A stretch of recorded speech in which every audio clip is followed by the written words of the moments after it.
Você acha que Deus é solitário? Quem nunca ouviu a oração do Pai Nosso? A oração do Pai Nosso é uma oração muito famosa. É a oração mais famosa do mundo. A oração do Pai Nosso, costumamos recitar ela em diversos momentos de nossas vidas. Quem está ligado a uma religiosidade, e até pessoas que não estão ligadas a nenhuma, não tem nenhum vínculo religioso, já tiveram contato com a oração do Pai Nosso.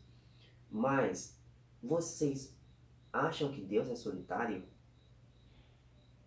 Interessante, né? Eu tô aqui para falar do meu terceiro livro, daqui do Ler Nesta Existência.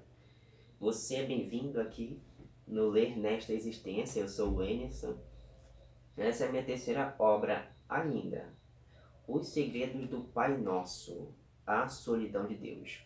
Um estudo psicológico da oração mais famosa do mundo, que é a oração do Pai Nosso. Augusto Cury faz uma análise da oração do Pai Nosso, frase por frase da oração do Pai Nosso, da oração mais famosa do mundo. Essa oração do Pai Nosso que Jesus nos ensina, desde criança nós crescemos com isso, nossos pais. Eu aprendi a oração do Pai Nosso com a minha mãe. A minha mãe, quando nós éramos, eu e meus irmãos, nós éramos crianças, nós nos reuníamos para rezar a oração do Pai Nosso, para recitar a oração do Pai Nosso junto com a minha mãe. Isso era bem interessante, eu sinto muita falta disso. Mas, enfim, Augusto Cury, ele é psicólogo, psiquiatra, psicoterapeuta e escritor. Ele faz uma análise da oração do Pai Nosso. Mas o interessante é que ele não é vinculado a nenhuma religião. Por isso ele deixa bem claro, eu estou fazendo uma análise, mas não é do ponto de vista nem católico, nem protestante, nem islâmico, nem budista, nem espírita, nada. É apenas uma visão, uma análise da psicologia, sociologia, filosofia sobre a oração do Pai Nosso. Os segredos escondidos por trás dessa oração.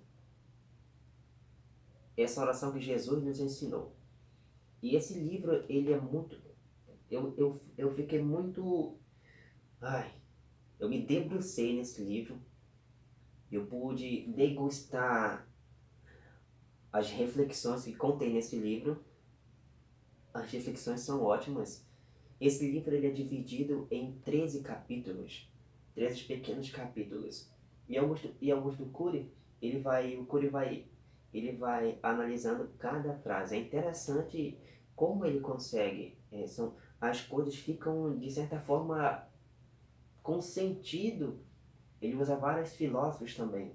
Vários filósofos também aqui ele cita nesta obra. E no segundo capítulo é interessante. No segundo capítulo eu vou só ler rapidinho para vocês aqui, para não ficar perdendo tempo ou lendo demais aqui. A solidão de Deus. A solidão de Deus é o segundo capítulo. Análise, a oração do Pai Nosso, o grito da solidão de Deus. Análise da primeira palavra da oração que Jesus expressa, um grito que ecoa além dos limites do espaço e do tempo. Ao começar a ensinar o mais excelente diálogo entre o ser humano e o autor da existência, o mestre dos mestres usou a palavra Pai. É aí que eu comecei a, a ficar assim entusiasmado com esta obra. Essa pequena palavra contém alguns segredos importantíssimos, eu até grifei. O primeiro segredo entra frontalmente na esfera da psicologia e da sociologia. Deus possui uma intensa e dramática solidão. Deus possui uma intensa e dramática solidão. Interessante, né? Deus possui uma intensa, Deus possui uma intensa e dramática solidão. São reflexões que quando nós não temos contato ainda com a obra, se nós não tivermos cuidado a termos uma mente aberta, porque o interessante é isso. Quando nós vamos ler uma obra, nós temos que, nós temos que ter a consciência, a humildade de pegar a obra e estar com a mente aberta ao modo de como o autor vai abordar algum tema. Nossa mente tem que estar aberta aos pensamentos do autor, porque é o ponto de vista dele, para não cairmos na ignorância de, esse pensamento dele, por exemplo, a solidão de Deus. Aí ele vai fazer uma análise sobre como Deus é solitário. Aí a pessoa vai dizer, Deus não é solitário, porque é Deus, ele criou o mundo, o universo, as pessoas, tudo que existe, Deus criou. Como Deus é solitário? É Deus, já falando de Deus. Aí a pessoa aí se fecha isso. Aí não vai, e até corre até o risco de não ler a obra, porque viu apenas uma frase que causa um impacto nela e ela acaba abandonando a obra com medo de ler a obra, de certa forma. Por isso nós temos que estar com a mente aberta a qualquer pensamento, porque para podermos entender o pensamento do autor. E essa obra é a minha terceira obra. Eu gosto muito do Augusto Cury porque ele é psicólogo. Ele é psicólogo e tem várias obras dele. Essa aqui ainda é a primeira daqui do Augusto Cury que eu estou expondo aqui. Essa é muito bonita, olha só. Muito bonita esta obra. O segredo do Pai Nosso. Os segredos do Pai Nosso. Essa obra é fascinante. E ela é pequena, 150 páginas. Dá para ler ela em 2 tardes, você lê ela. Também pode fazer o seguinte, se você dividir por horas. 150 páginas, se você ler 30 páginas por hora, 30 páginas por hora, você, vamos supor, às 14 horas, às 14 horas até às 15, você lê 30 páginas. Aí você descansa meia hora. Aí ou você pode fazer um descanso de 1 hora. Se você não tem ainda o apreço pela leitura, não tem o gosto ainda pela leitura, você pode ler 30 páginas em 1 hora. Aí depois você descansa 1 hora, volta à tua rotina e tal, normal. Aí depois você divide, reserva mais outra hora, aí você lê mais 30 páginas. Ou você pode apenas, depois do almoço, em uma tarde, você pegar o livro, a obra e ler ler a tarde toda, né? Porque são 150 páginas. E 150 páginas são poucas páginas. Mas você pode ler em 2 tardes. Ou dividir por hora, né? Ler 30 páginas por hora. Porque é interessante também fazer o seguinte, somar. 150 páginas você soma para tantos dias. Quantas páginas por dia você tem que ler? Aí dependendo do livro, é simples, você pega o livro e 200 páginas você vai somar. 200 páginas em uma semana dividido para 5 dá quantas páginas por dia? Mas se você vê que é muitas páginas que você não se garante, você vai somar para 2 semanas. Aí 200 páginas para 10 dias. Quantas páginas eu vou ter que ler por dia? É interessante isso. Eu vou fazer um vídeo dando algumas orientações de como ler um livro e tal, dividir o seu tempo, dividir quantas páginas você tem que ler por dia, que você vai pegar o gosto depois. Mas essa obra aqui, o Augusto Cury, ele faz essa análise detalhada da oração do Pai Nosso, e eu li essa obra e vou reler de novo. Vou reler esta obra porque ela é muito fascinante, me encantou bastante. E muitos religiosos, eles temem o Nietzsche que é um filósofo, e ele é um dos filósofos, um dos ateus. mais temidos pelos religiosos. Muitos religiosos tremem com seus pensamentos, com suas ideias. Ele, na verdade, ele é um anti-religioso. Ele não tem vínculo nenhum, até porque ele é ateu, né? Aí ele é um anti-religioso. Esse negócio de religiosidade para ele é só migué. Fala migué. Beleza. Mas só que mesmo aí o Nietzsche, o ateísmo de Nietzsche e o equívoco de Deus. É um dos parágrafos aqui, um dos pontos abordados por Cury. A oração ao Deus desconhecido.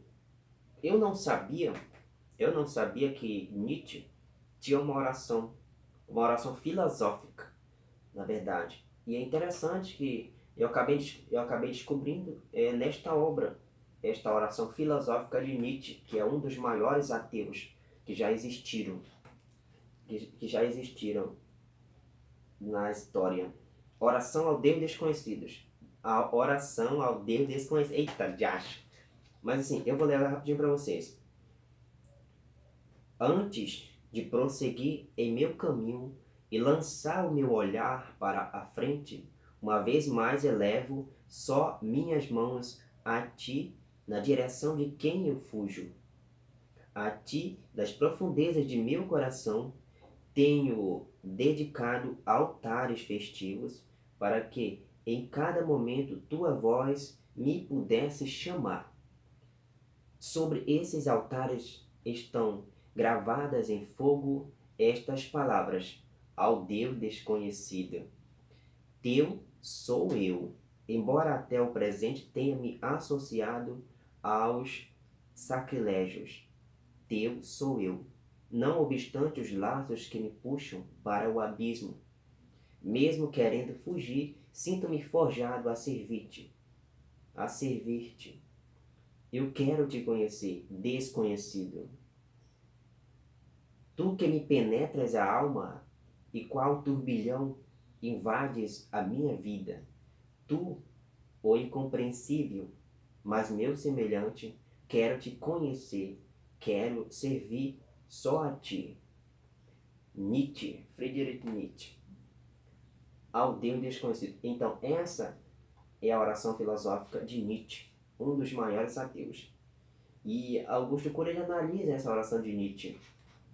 Aí tem uma parte interessante, ele fala: quando todos pensavam que Nietzsche fosse o mais radical dos ateus, na realidade era um filósofo desesperado em busca de uma experiência radical com Deus vivo e não com um Deus construído pelos humanos. Interessantíssimo esta obra e esta oração de Nietzsche, esta oração filosófica que eu acabei descobrindo através desta obra. Eu não sabia desta oração filosófica. Um filósofo tem uma oração filosófica, um ateu uma oração a um Deus desconhecido. Olha que interessante, né? E esta obra aqui de Augusto Cury é uma obra que nos faz refletir bastante sobre pontos que nós nunca tínhamos pensado antes. Quando eu estava lendo esta obra, eu me deparei com muitos conflitos, eu me deparei com muitas reflexões que eu nunca parei para pensar. E quem para pensar, quem já tinha parado para pensar na solidão de Deus, quem já tinha parado para pensar nos segredos que uma oração pode ter, quem já tinha parado para pensar que Jesus que proclamou a oração, que nos ensinou a oração no Pai Nosso, que Jesus sofreria amargamente na cruz, e mesmo assim, nós sabemos que Jesus sempre estava em uma calmaria consigo mesmo, e Augusto Cury analisa as personalidades, tanto de Jesus quanto de Deus. E quem já tinha pensado que a oração do Pai Nosso envolveria diversos segredos, segredos humanos, segredos humanos. Eu nunca tinha pensado numa coisa dessa. Segredos na oração do Pai Nosso. Então eu me deparei com diversas reflexões E caraca, eu ficava pensando, caraca, nossa, que coisa, hein? A solidão de Deus. Deus tem uma necessidade imensa do ser humano. Deus depende do ser humano, porque ele está sempre em busca do amor do ser humano. Deus é tão solitário que ele necessita do amor dos seres humanos.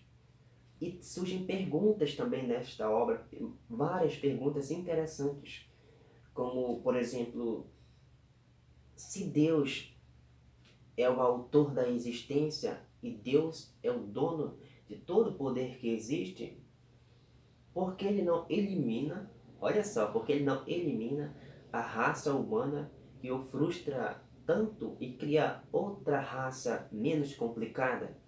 Essa é uma pergunta. E onde estava Deus antes do mundo ser criado? Onde estava Deus antes do ser humano ser criado? O que ele estava fazendo?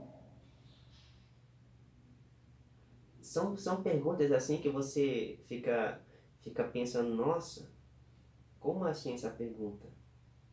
E serve para a gente refletir bastante e absorver reflexões positivas em relação a questionamentos que nos causam, às vezes, desconforto, né?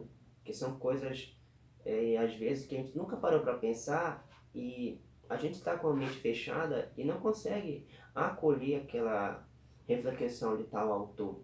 Por isso que eu digo que quando nós nos depararmos com uma obra nova, que nunca nós tínhamos lido antes, nós temos que ter a humildade de abrir a nossa mente a esta obra. Nós temos que ter a humildade de ir ao encontro de um pensamento, mas com a nossa mente aberta, o nosso coração aberto. Porque senão nós vamos cair sempre no erro da ignorância de criticarmos o pensamento do autor sem nós conhecermos sua verdadeira profundidade.